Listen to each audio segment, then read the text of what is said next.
Himachal Pradesh public service commission के द्वारा जो था वो एरिया मैनेजर का पेपर जो था वो कंडक्ट किया गया था। इस एरिया मैनेजर के पेपर को हम डिस्कस करेंगे।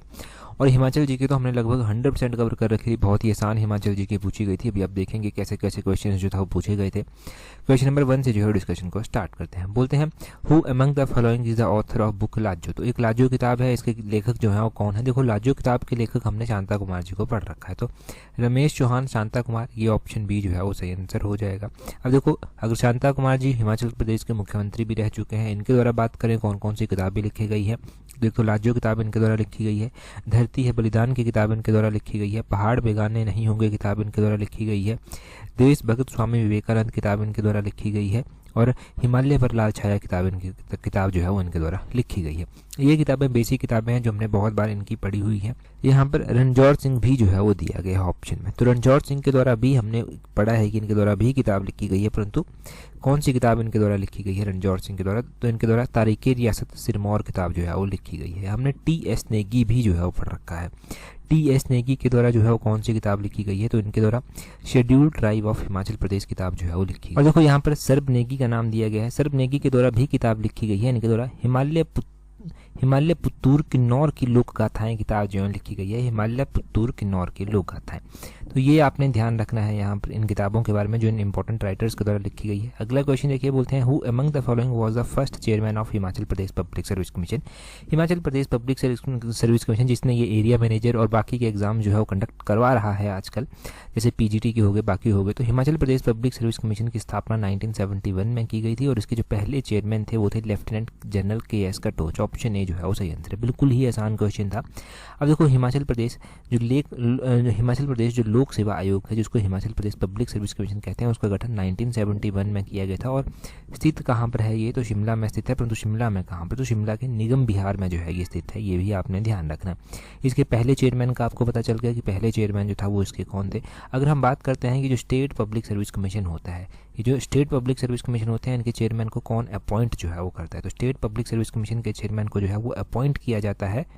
तो चेयरमैन इनके अपॉइंट किए जाते हैं गवर्नर के द्वारा, ये आपने ध्यान रखना है। जैसे हिमाचल प्रदेश का जो स्टेट पब्लिक सर्विस कमीशन है, ये Himachal Pradesh public service commission, तो हिमाचल प्रदेश के गवर्नर इनको अपॉइंट करेंगे। परंतु रिमूव करने का क्या प्रोसीजर है, देखो रिमूव करने का प्रोसीजर ये है कि गवर्नर रिमूव नहीं कर सकते इनको, फिर रिमूव करने का प्रोसीजर ये है कि प्रेसिडेंट जो है वो इनको रिमूव करेंगे। प्रेसिडेंट किस बेसिस पर रिमूव कर सकते हैं, जो प्रोसेस रहता है रिमूव करने का क्या रहता है, जो मैनर रहता है यूपीएससी के चेयरमैन को रिमूव करने का, वही मैनर रहता है स्टेट पब्लिक सर्विस कमीशन के मेंबर्स को भी रिमूव करने का, ये आपने ध्यान रखना है। ठीक है जी, तो ये आपने ध्यान रखना है इनके बारे में। अच्छा, इनकी रिटायरमेंट एज की भी होती है क्या कुछ, अगर होती है तो क्या, तो अगर हम स्टेट की बात करें तो स्टेट के जो मेंबर चेयरमैन होते हैं उनकी जो रिटायरमेंट एज होती है वो होती है 6 ईयर या फिर 62 ईयर्स।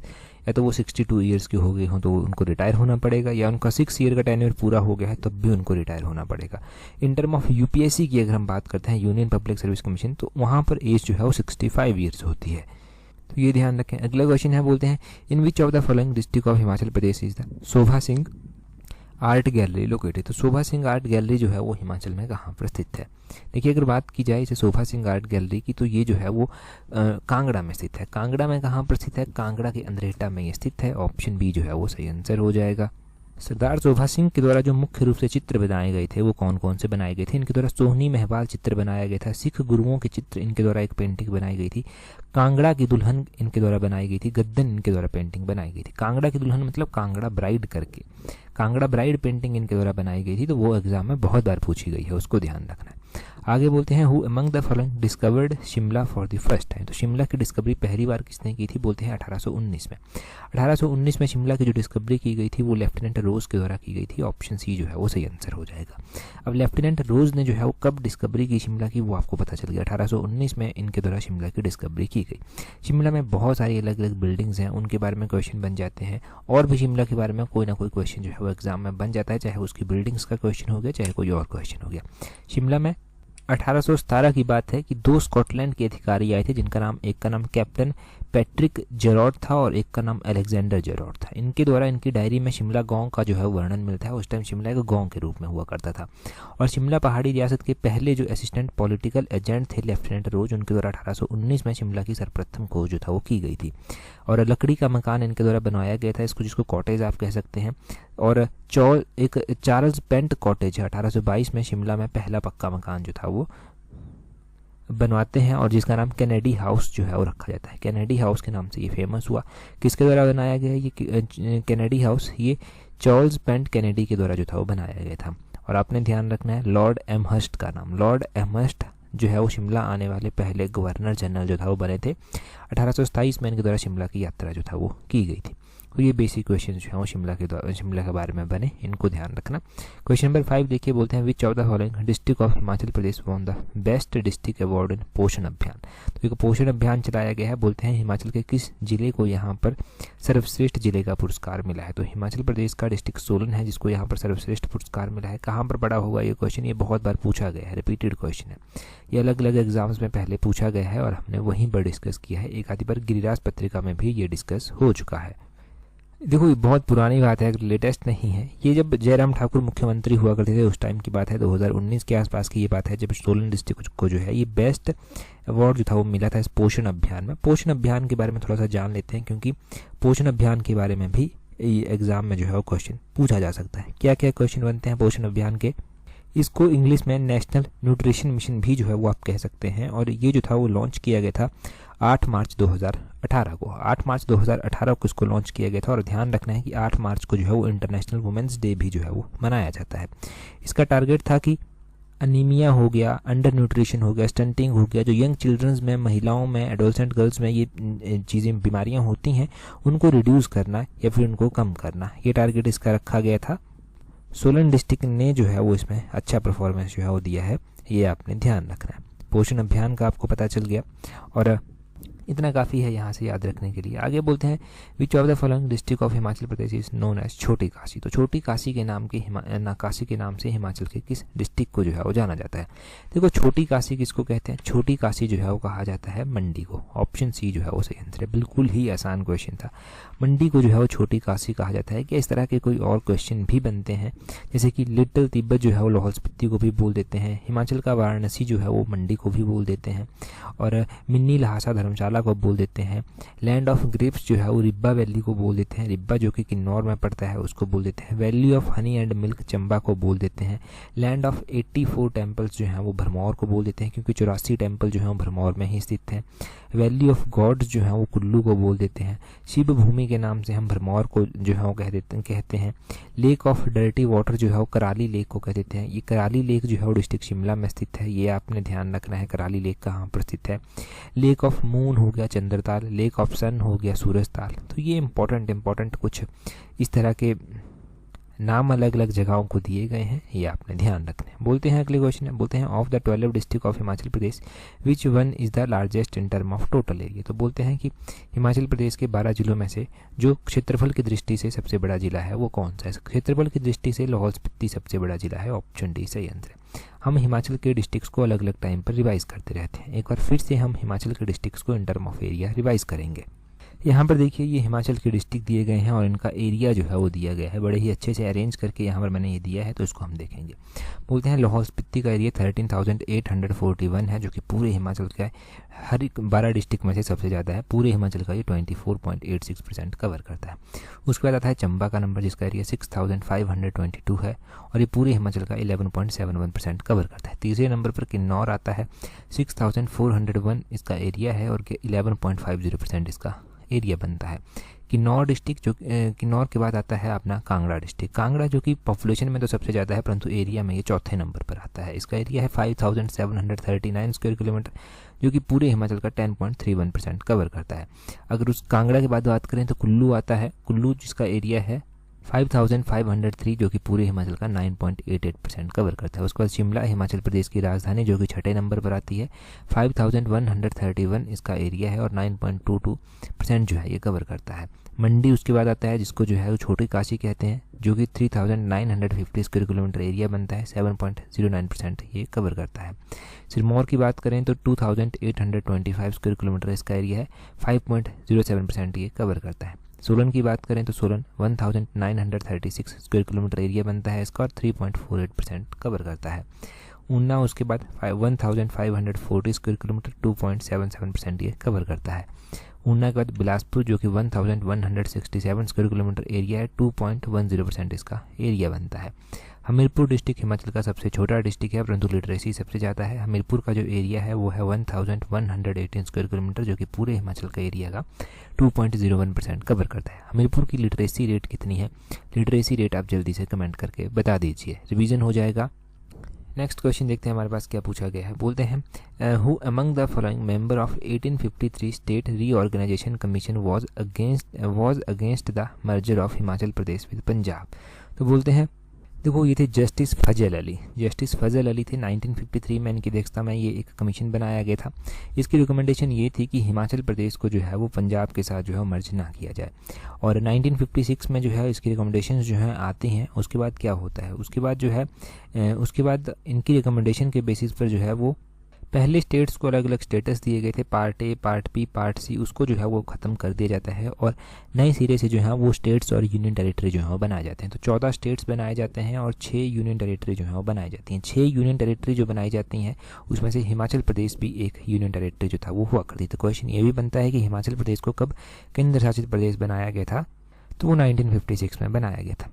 ठीक है जी। ऐसा क्वेश्चन हमने जो 14 स्टेट और 6 यूनियन टेरिटरी का है, मैंने बताया है कि टेस्ट सीरीज में हमने डिस्कस भी किया है लाइट की। तो लाइट की टेस्ट सीरीज अगर अभी तक आपने ज्वाइन नहीं की है तो लाइट की टेस्ट सीरीज को ज्वाइन करने के लिए नीचे डिस्क्रिप्शन बॉक्स कमेंट बॉक्स में लिंक दिए गए हैं, वहाँ से आप ज्वाइन कर सकते हैं। और देखो ये जो एलाइड की टेस्ट सीरीज है ना, ये एलाइड के एग्ज़ाम के लिए आपको बहुत अच्छे से प्रिपेयर करेगी। अच्छी प्रैक्टिस आपकी होगी, मेंटली भी आप प्रिपेयर हो जाएंगे, फिजिकली भी प्रिपेयर हो जाएंगे कि 200 क्वेश्चन और 3 घंटे में कैसे वो करने हैं। ऊपर से ये नेगेटिव मार्किंग का जो फंडा होता है ना, जो सबसे ज़्यादा काम खराब करता है, इसके साथ डील करने में भी आपको हेल्प मिलेगी।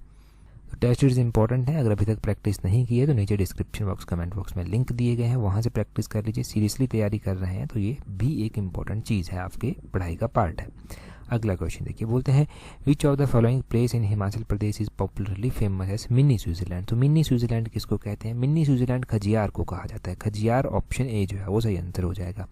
खजियार जो कि डिस्ट्रिक्ट चंबा में पड़ता है उसको मिनी स्विट्जरलैंड कहते हैं।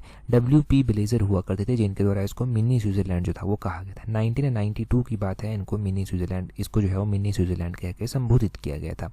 ये आपने ध्यान रखना है। अगर हम डलहौजी की ही बात कर लेते हैं तो यहाँ पर एक टेम्पल है खाजी नाग का मंदिर यहाँ पर स्थित है, ये भी पूछा जा सकता है।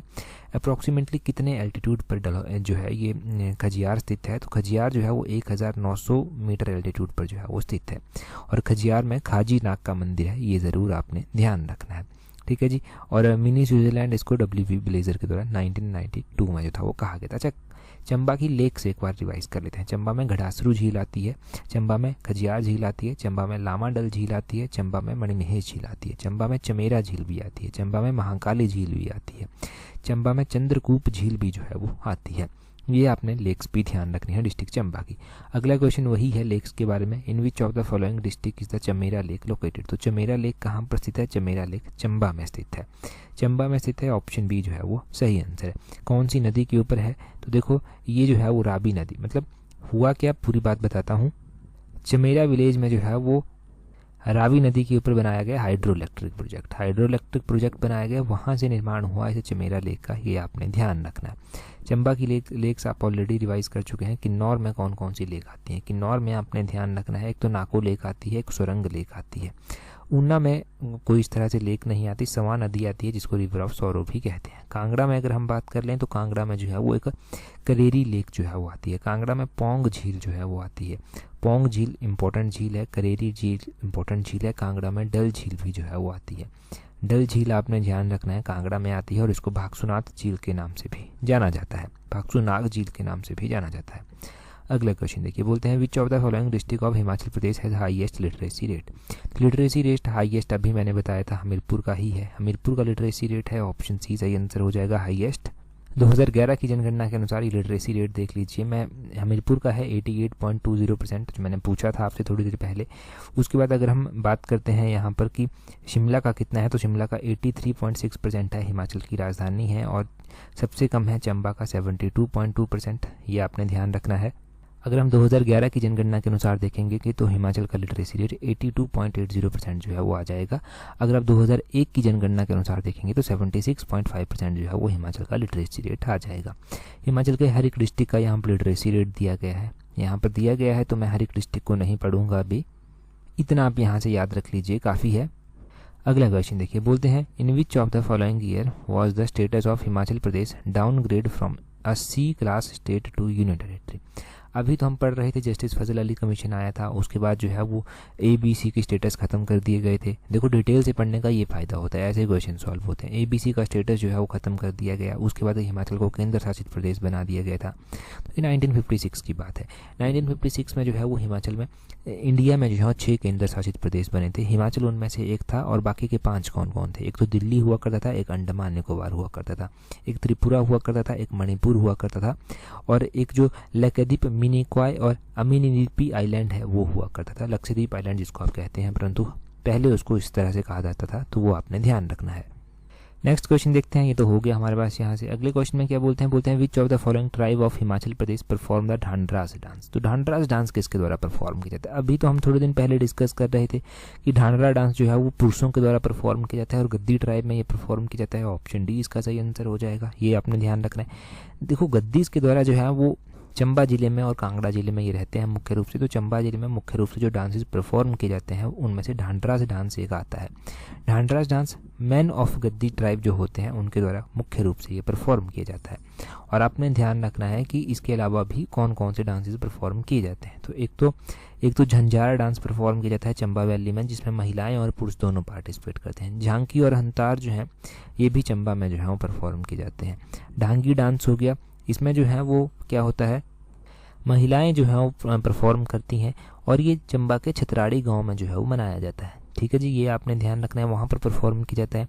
सिकरी डांस हो गया, जो कि सूही मेला के दौरान, सूही मेला जो चंबा में होता है उसमें जो है ये परफॉर्म किया जाता है। सूही मेला कौन सा मेला है? ये वही मेला है जो कि अप्रैल के महीने में मनाया जाता है, और जिसमें जो महिलाएं और बच्चे होते हैं वही पार्टिसिपेट करते हैं। चिल्ड्रंस और वुमेन ही इसमें पार्टिसिपेट करते हैं। नुआला जो कि भगवान शिव को डेडिकेटेड होता है, वो भगवान शिव को डेडिकेटेड होता है। गद्दीस का ये प्रमुख फेस्टिवल है, ये आपने ध्यान रखना है। अगले क्वेश्चन में बोला गया है who among the following is the chairman of real estate regulatory authority of Himachal Pradesh. तो ये क्वेश्चन थोड़ा सा करंट अफेयर्स का क्वेश्चन बन जाता है। अगर निम्नलिखित में से बोलते हैं रियल एस्टेट रेगुलेटरी अथॉरिटी है, रियल एस्टेट नियामक प्राधिकरण है, इसके अध्यक्ष कौन है? तो रेरा के जो चेयरमैन हैं वो हैं श्रीकांत बाल्दी, इनका नाम आपने ध्यान रखना है। ऑप्शन सी सही आंसर है। अगर हम रेरा के बारे में थोड़ा सा जान लेंगे, देखो रेरा जो है वो हिमाचल प्रदेश रेरा है वो क्यों बनाया गया है? ताकि रियल एस्टेट सेक्टर जो है ना उसको रेगुलेट किया जा सके, प्रमोट किया जा सके हिमाचल में, इसलिए उसको बनाया गया है। ये जो अथॉरिटी है रियल एस्टेट रेगुलेटरी अथॉरिटी, इसमें जो है 178 रियल एस्टेट प्रोजेक्ट जो है वो रजिस्टर्ड हैं, और 111 रियल एस्टेट एजेंट ये 31 दिसंबर 2023 तक जो है वो इसमें रजिस्टर्ड है, ये आपने ध्यान रखना है। और इसमें जो है वो 65 कंप्लेंट्स जो आई वो आपने ध्यान रखना है कि रजिस्टर की गई, और अभी तक 23 जो है वो डिस्पोज हो चुकी हैं उसमें से, और रिमेनिंग 42 जो है वो प्रोग्रेस में है। मैं क्यों ये डाटा बता रहा हूँ? क्योंकि पब्लिक सर्विस कमीशन इस तरह का पेचीदा डाटा भी कई बार पूछ ले जाता है, परंतु चांसेस कम हैं। ये जो रेरा वाला एग्ज़ाम था ना, इसमें इस रेरा वाला क्वेश्चन था, ये इस एग्ज़ाम में इसलिए पूछा गया था क्योंकि ये एरिया मैनेजर का पेपर था, तो रिलेट करता था इसलिए। अगले क्वेश्चन में बोलते हैं which of the following is the longest national highway of Himachal Pradesh. तो हिमाचल का लॉन्गेस्ट नेशनल हाईवे आगे पूछा गया है। तो लॉन्गेस्ट नेशनल हाईवे है national highway number 3, option B सही आंसर है। नेशनल हाईवे 3 जो है ना, ये जालंधर, हमीरपुर, धर्मपुर, मंडी, मनाली, ये नेशनल हाईवे जो है वो है, और ये हिमाचल का लॉन्गेस्ट नेशनल हाईवे है, ये आपने ध्यान रखना है। अगर कोई भी चेंज होता है इस क्वेश्चन के आंसर में, क्योंकि ये डाटा ऐसा है इसमें चेंज भी हो जाता है, तो इसको हम ज़रूर डिस्कस करेंगे। आगे बोलते हैं which of the following countries will host the 2028 summer Olympics. तो देखो समर ओलंपिक्स अभी कहाँ पर हुए? अभी वाले जो समर ओलंपिक्स थे वो पेरिस में हुए। पेरिस मतलब फ्रांस में हुए, तो फ्रांस ऑप्शन में नहीं होगा। अब देखो ये जो 2028 के समर ओलंपिक्स है ना, ये उत्तीर्ण सीरीज में भी हमने पढ़ रखा है। ये क्वेश्चन जो है हमने टेस्ट सीरीज में भी पढ़ रखा है। समर ओलंपिक्स 2028 के लॉस एंजल्स में हुए, लॉस एंजल्स यूएसए में पड़ता है। ऑप्शन ए सही आंसर है, यहाँ पर ये होंगे। आगे बोलते हैं which of the following cities hosted the Quad summit in 2023। तो क्वेड की जो 2023 की समिट होगी इसकी मेजबानी करेगा सिडनी, या फिर मेजबानी इसकी किसने की, सिडनी के द्वारा इसकी मेजबानी की गई। ऑप्शन बी सही आंसर है। नेक्स्ट क्वेश्चन में बोलते हैं which one of the following cities hosted the SCO startup forum 2023। तो SCO स्टार्टअप फोरम 2023 में जो था वो किसके द्वारा होस्ट की गई थी, न्यू दिल्ली के द्वारा होस्ट किया गया था इसको। ऑप्शन सी जो है वो सही आंसर हो जाएगा। इंडिया में ही जो है वो SCO की समिट्स हुई हैं 2023 में वैसे, और SCO की जो मेंबर कंट्रीज़ हैं वो कौन कौन सी हैं वो भी आपको पता होनी चाहिए। SCO की मेंबर कंट्रीज़, देखो SCO में जो मेंबर कंट्रीज आती हैं उसमें आपने इंडिया का नाम ध्यान रखना है। इंडिया के अलावा पाकिस्तान हो गया, चाइना हो गया, रशिया हो गया, ईरान हो गया, तजाकिस्तान हो गया, किर्गिस्तान हो गया, उज्बेकिस्तान हो गया, कजाकिस्तान हो गया, ये जो है इसमें आते हैं। और एडिशनल आपने क्या ध्यान रखना है कि ईरान ने भी इसको 2023 में ज्वाइन किया था, बेलारूस ने भी जो है अभी 2024 में इसको ज्वाइन कर लिया। तो ईरान और बेलारूस भी जो है वो इसमें अभी ऐड करने हैं साथ में। इसका हेडक्वार्टर कहाँ पर स्थित है, बीजिंग चाइना में जो है वो इसका हेडक्वार्टर जो है वो स्थित है, ये नोट करें इसके बारे में। अगले क्वेश्चन देखें, बोलते हैं यहाँ पर विच of the following countries recently released it's national climate research agenda. तो बोलते हैं निम्नलिखित में से किस देश ने हाल ही में अपना राष्ट्रीय जलवायु अनुसंधान एजेंडा जारी किया। तो ये जो है वो किसके द्वारा जारी किया गया है, इंडिया के द्वारा ही किया गया। ऑप्शन बी सही आंसर हो जाएगा। अगले क्वेश्चन में बोलते हैं 91st annual meeting of international commission of large dams, जिसको ICLOD कहा गया 2023, ये कहाँ पर हुई, किस कंट्री ने इसको होस्ट किया। तो देखो ये जो है स्वीडन के द्वारा इसको होस्ट किया गया। ऑप्शन डी जो है वो सही आंसर हो जाएगा। आगे बोलते हैं international conference of green hydrogen, ये कहाँ पर हुई, तो international conference of green hydrogen new Delhi में हुई। ऑप्शन ए सही आंसर है। अगले क्वेश्चन में बोलते हैं which of the following country recently hosted the first international rainbow tourism conference. तो पहली ये इंटरनेशनल रेनबो टूरिज्म कॉन्फ्रेंस जो था वो किसके द्वारा होस्ट की गई, नेपाल के द्वारा की गई। ऑप्शन सी जो है वो सही आंसर हो जाएगा। अगले क्वेश्चन में क्या बोलते हैं which of the following is true about government expenditure of Mahatma MNREGA, जो बोलते हैं उसको Mahatma Gandhi national rural employment guarantee act या योजना जो भी है ये, तो इसमें जो है वो कौन सी स्टेटमेंट सही है। इस क्वेश्चन को स्टिल पेंडिंग रखते हैं। अगर आप पेपर 1 की तैयारी कर रहे हैं तो टेस्ट सीरीज प्रैक्टिस कर सकते हैं, नीचे डिस्क्रिप्शन बॉक्स कमेंट बॉक्स में लिंक दिए गए हैं। प्रैक्टिस अच्छी खासी आपकी हो जाएगी वहाँ से। और देखो अगर आपने अभी तक हमें टेलीग्राम पर ज्वाइन नहीं किया तो अपने टेलीग्राम से सर्च करना @allexam31, आपको हमारा टेलीग्राम चैनल मिल जाएगा। टेलीग्राम पर आप हमारे साथ जुड़ सकते हैं। अगले क्वेश्चन में बोलते हैं in which of the following year was the first international cricket match played. तो पहला इंटरनेशनल क्रिकेट मैच 1844 में हुआ था। ये किसके बीच में हुआ था, कनाडा और USA के बीच में हुआ था। यहाँ से एक क्वेश्चन आपके लिए बनता है कि कनाडा और USA के बीच में जो बाउंड्री लाइन है उसका क्या नाम है। उसका नाम आप कमेंट करके जो है वो बताएंगे, जल्दी से कमेंट करके बता दीजिए। आगे बोलते हैं who of the following is the author of the book volatility and growth. तो वोलेटिलिटी एंड ग्रोथ किताब किसके द्वारा लिखी गई है। देखो ये किताब लिखी गई है अभिजीत बनर्जी के द्वारा। ऑप्शन डी सही आंसर हो जाएगा। परंतु इनके द्वारा ये अकेले किताब नहीं लिखी गई है, इनके द्वारा एक और इसमें इन्वॉल्व थे, उनका नाम था एग्योन फिलिप। इनका नाम मैं यहाँ पर लिख देता हूँ, एग्योन फिलिप और अभिजीत बनर्जी, ये दोनों ही इसमें इन्वॉल्व थे जब ये किताब लिखी गई थी। तो ये आपने दोनों के नाम ध्यान रखने हैं, ठीक है जी। आगे बोलते हैं which of the following organisation releases the annual status of education report. ये एसीड रिपोर्ट जो है ना ये प्रथम NGO रिलीज करता है। ऑप्शन ए सही आंसर है। बहुत ही आसान क्वेश्चन है, इकोनॉमिक सर्वे में भी आपने पढ़ा होगा। वैसे तो हमने उत्तीर्ण सीरीज में ये बहुत पहले रिवाइज कर रखा है। आगे क्वेश्चन में क्या बोलते हैं which of the following has the power to remove a member of state public service commission. तो स्टेट पब्लिक सर्विस कमीशन का क्वेश्चन हमने पहले पढ़ा था कि गवर्नर तो अपॉइंट कर देंगे, परंतु रिमूव करने की जो पावर होती है वो होती है प्रेसिडेंट के पास। President after the due inquiry by supreme court. Option C सही आंसर हो जाएगा। 21 में बोलते हैं how many options for religion have been proposed in the yet to be undertaken इन 2021 सेंसस। तो बोलते हैं कि अभी तक की जाने वाली 2021 की जनगणना में धर्म के लिए कितने विकल्प प्रस्तावित किए गए हैं। देखो धर्म के लिए कितने विकल्प यहाँ पर प्रस्तावित किए गए हैं, 6 विकल्प रखे गए हैं। ऑप्शन बी सही आंसर हो जाएगा। ये 6 विकल्प कौन कौन से हैं, एक हिंदू है, एक मुस्लिम है, एक क्रिश्चियन है, यहाँ पर एक बुद्धिस्ट है। बुद्धिस्ट के अलावा यहाँ पर जैन भी हैं और सिख भी हैं। तो ये 6 विकल्प जो हैं वो यहाँ पर रखे गए हैं 2021 की जनगणना के लिए, ये ध्यान रखें। आगे बोलते हैं which of the following is true about the Miyawaki method. तो मियावाकी विधि के बारे में निम्नलिखित में से कौन सा कथन सत्य है? ये एक ऐसी टेक्निक है जहाँ पर डेंस फॉरेस्ट बनाने की बात की जाती है और नेटिव प्लेनेट में, ये आपने ध्यान रखना है। ऑप्शन ए जो है वो सही आंसर है। It is a technique to create dense forest with the native planet, ये आपने ध्यान रखना है। ये जो है ये है मियावाकी मेथड। ठीक है जी, ये पता चल गया। आगे बोलते हैं which of the following player is most successful left arm spinner in India. तो ये है जी रविंद्र जडेजा। ऑप्शन सी, रविंद्र जडेजा का नाम आपने यहाँ पर ध्यान रखना है। ठीक है, तो ये क्वेश्चन पूछे गए थे पेपर